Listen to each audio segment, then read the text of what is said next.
O que vimos até aqui foram ricos depoimentos de especialistas do mercado sobre o protagonismo do dado em uma transformação digital, que certamente vai muito além do atributo de um conteúdo, e o seu papel em alguns processos da cadeia produtiva. Para fecharmos a nossa sessão de entrevistas sobre metadados, vamos tentar contextualizar o tema a partir da importância de darmos o primeiro passo, que é a cultura de dados. Mas a pergunta que fica é: o que temos hoje? É a busca pela cultura de dados ou nós temos, de fato, uma cultura do caos? Bom, voltamos com a sequência do tema Força do Metadado, agora com o convidado Carlos Otávio da Globo, que nos ajudará a entender o real desafio da estratégia transformacional quando o assunto é metadados. Carlos Otávio é o diretor de arquitetura e Core Analytics da Globo e conhece profundamente a importância desse tema para uma estratégia transformacional. Carlos, muito obrigado pela sua participação aqui conosco, aqui no Set Experience. Olá, Fábio. Obrigado pelo convite. É um prazer estar aqui conversando com vocês. Esse desafio do dado, respondendo um pouco a sua provocação, ele é um desafio cultural, não tenho dúvida. A gente costumava antes dizer que, normalmente, na empresa, a gente tinha um tripé que eram pessoas, processos e tecnologia. Então, a gente adiciona um quarto elemento por conta de toda a transformação digital, não só na indústria de mídia, mas em outras, que é o dado. Assim, ele hoje é um elemento chave, acho que em qualquer indústria, em qualquer modelo de negócio, como uma alavanca de diferencial competitivo. E na indústria de mídia, mais ainda, não só porque toda essa transformação digital nos impacta muito, como ele é chave para vários aspectos de diferenciação na indústria de mídia, né? Começando do ponto que você comentou, né, do metadado ou do dado sobre o conteúdo, ou a informação sobre o conteúdo, né? Assim, classicamente, a gente vinha de uma visão muito voltada para um conjunto de dados, uma parte técnicos que descreviam as características daquele conteúdo e outras muito voltadas para o nosso processo de distribuição ou para o nosso compromisso da entrega e distribuição. Hoje, o metadado sobre o conteúdo ele é muito mais rico do que isso, e a necessidade que os publishers e as empresas de mídia têm vão muito além do que simplesmente uma descrição do que é o conteúdo, né? Hoje a demanda ela é muito mais contextual, ela é muito mais rica em termos do que a gente precisa utilizar de informação sobre um conteúdo. Bacana, Carlos, bacana. Bom, você dá a oportunidade de fazer uma pergunta, talvez, aqui relacionada dentro daqueles 3 pilares que você falou e desse quarto que ele vem surgindo, mas tem um ponto especial que eu acho que talvez seja um dos grandes desafios que nós temos aí dentro da transformação, que são as pessoas, né? Quando pensamos aqui em transformar algo, a gente tem que entender que talvez nós, como profissionais, também precisamos nos transformar.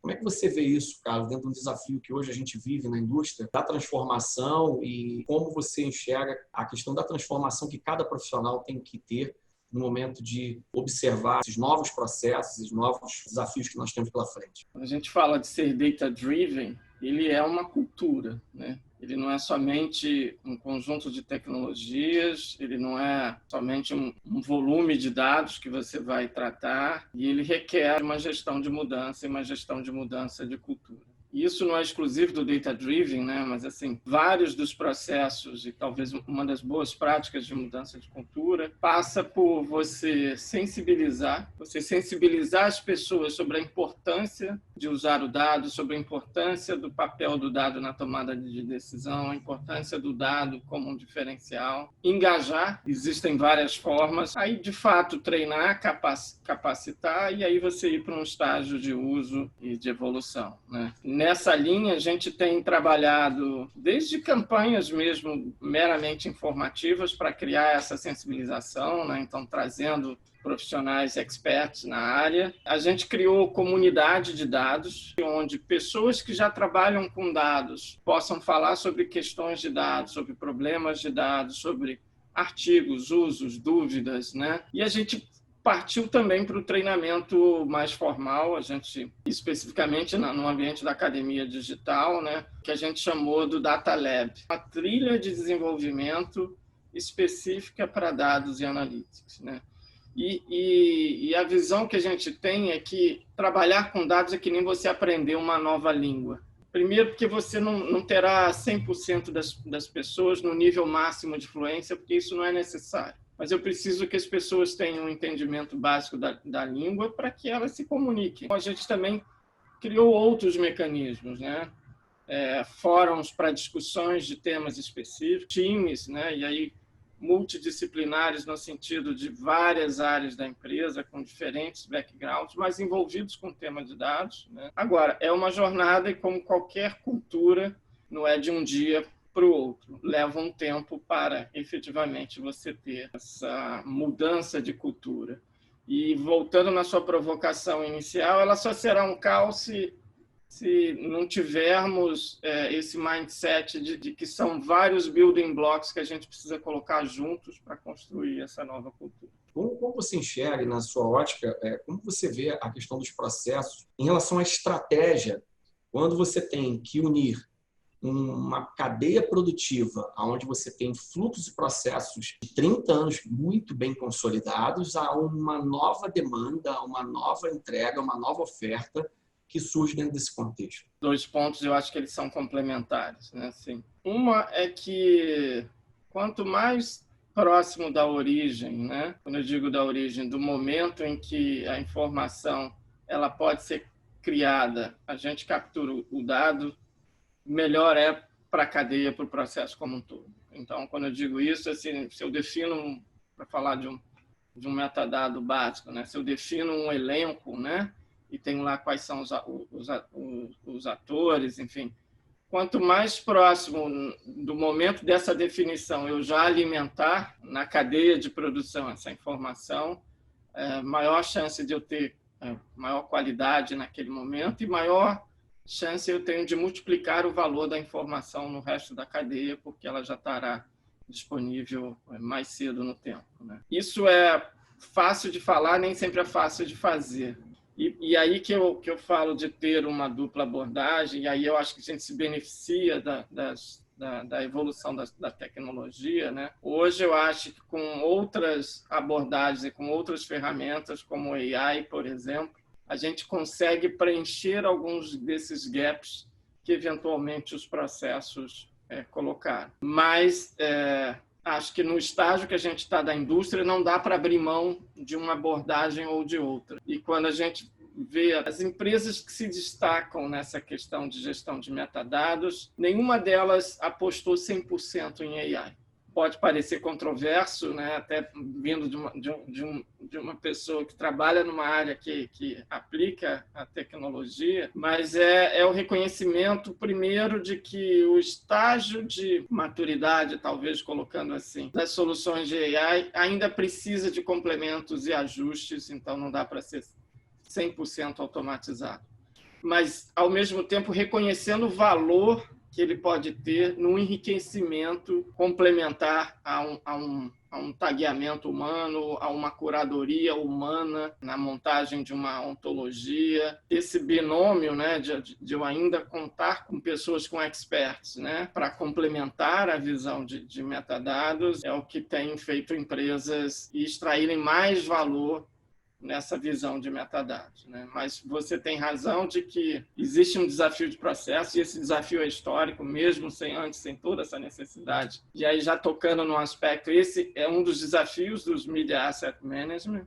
A gente vê que eles não conseguiram cumprir historicamente esse gap, embora seja uma fonte valiosa. E aí entra um lado que aí das boas práticas de governança de dados, que tem um tema de qualidade de dados que precisa agir nos 2 aspectos, né? Tanto na conscientização, né, das fontes de informação, dos alimentadores da informação, como também propondo estratégias e aí para detectar, né, esses gaps, essas lacunas de qualidade de dados que a gente precisa eventualmente corrigir. Você passou por um tema chamado Media Asset Management, que isso permite que a gente entenda ali o ecossistema como um todo e ver que o que a gente está discutindo aqui vai muito além, né?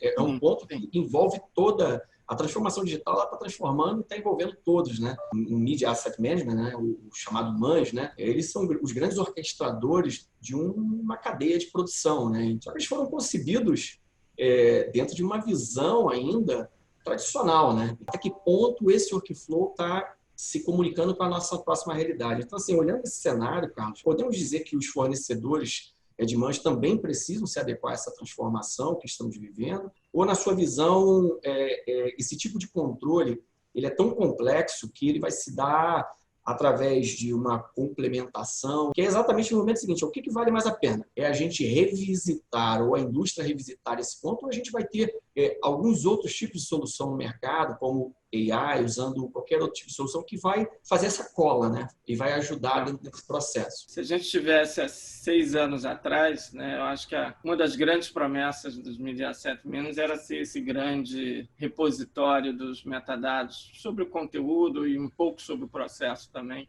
que responderia a isso. Então, claramente, para a realidade de hoje, eles não são capazes de suprir isso. Acho que os provedores de soluções de MAN vão evoluir suas capacidades. Eu vejo mais as empresas de mídia vão buscar soluções complementares para suprir esse gap de metadados que uma plataforma de Media Asset Management será muito complexo ela suprir. Porque a visão de uso do metadado num contexto de publicidade, num contexto de recomendação, de distribuição, enfim, ele está cada vez mais demandando um enriquecimento, muitas vezes até mais específico, eu diria mais, usando a palavra tunado para aquela necessidade, que é muito difícil uma plataforma que nasceu, como você falou, com o papel de orquestrar processos relevantes, né, na cadeia de produção, que essa necessidade continua existindo. Então, para ser claro,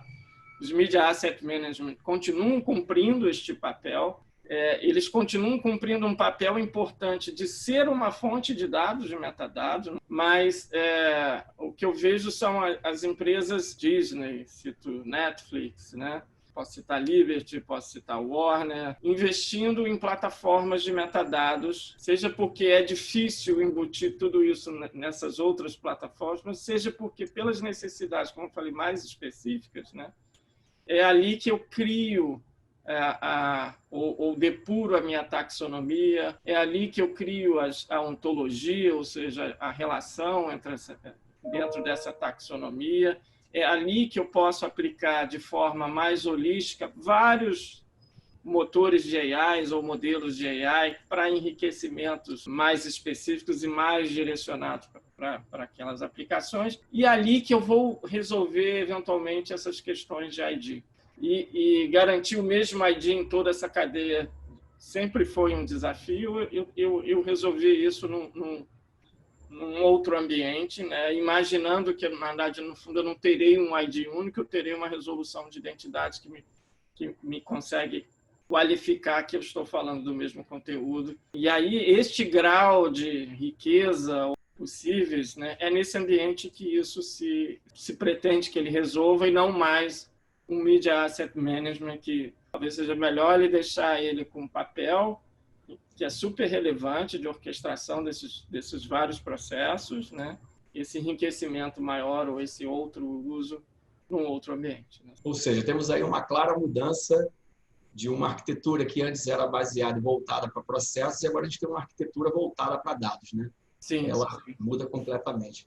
Carlos, em nome da SET, eu gostaria de agradecer muito a sua participação aqui conosco no SET Experience Academy. Muito obrigado e deixo aí para você as últimas palavras. Foi um prazer, muito bom conversar com você. Esse é um tema que é sempre fascinante, e obrigado pelo convite. Bom, fechamos aqui a série de entrevistas sobre a força do metadado. Obrigado e até a próxima.